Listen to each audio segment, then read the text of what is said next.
In almost every Yakuza game, the additional post-game content is called a climax battle or ultimate battle, it depends on which game it's on, and it varies a lot with how good they are.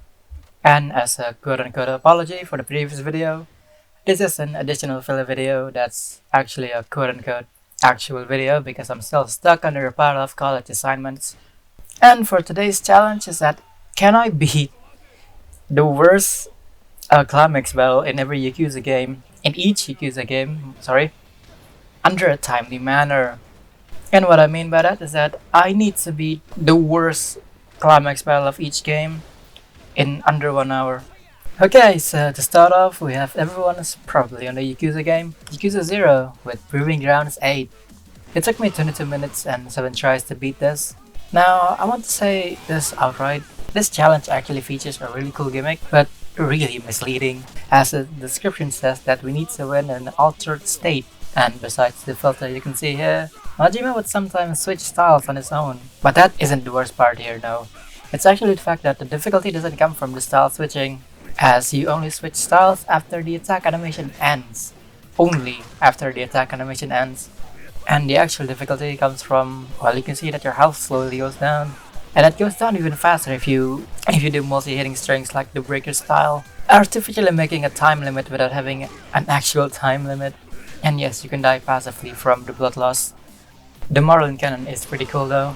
And this is my victory screen and whatnot. Going to Yakuza Kiwami, there's, well, most of the standard climax battles here are that standard run-of-the-mill stuff. And I kinda wanna avoid calling beat this thing without getting damage as bad. So here we got Proving Grounds 9, which sure, protecting an 18 plus version of Animal Kaiser is more interesting of a concept than most of the matches here. But as you can see, you start with no health, and the description doesn't tell you this at all, which might give you a jump scare until you remember that doing heat actions in Dragon Style restores a bit of your health. So it gets labeled as the worst matches here because I just don't really like getting lied to. What the fuck?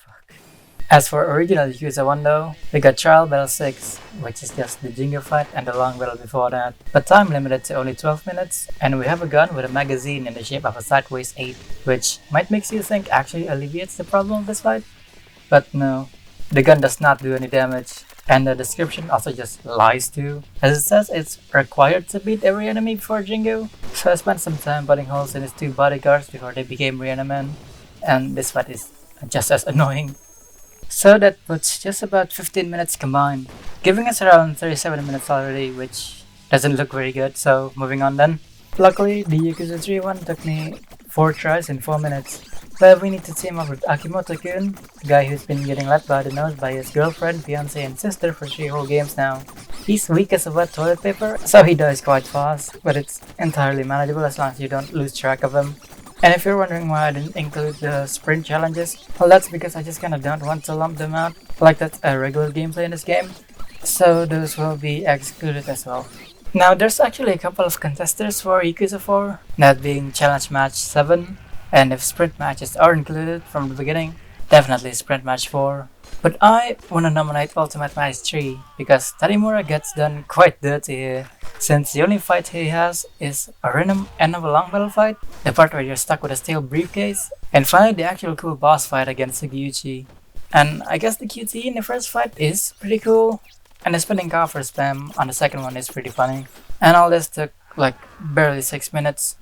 Finally we get to the boss climax battle in the series, that being none other than Shinada's Melee Match 6. But I've done this shit so many times that I've gotten used to the difficulty, especially the trick to getting it down, which all comes down to the sturdy iron pipe, as while it can't break guards, its long reach beats enemy trying to dodge and move away, when typically that's a problem if you're using the knife for its speed, but it's also a lot faster than drawing the katana. So I alternate between whipping the pipe out and putting it back in to victory, taking only around like 3 minutes.